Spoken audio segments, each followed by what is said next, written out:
அந்த கதை முடிந்த கதை, எந்தன் மனம் மறந்த கதை. என்ன செய்ய விடுகதை போல் என்னுடைய பிறந்த கதை.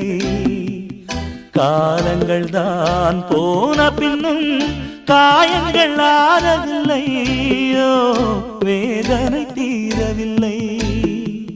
சொல்லிவிடு வெள்ளி நிலவே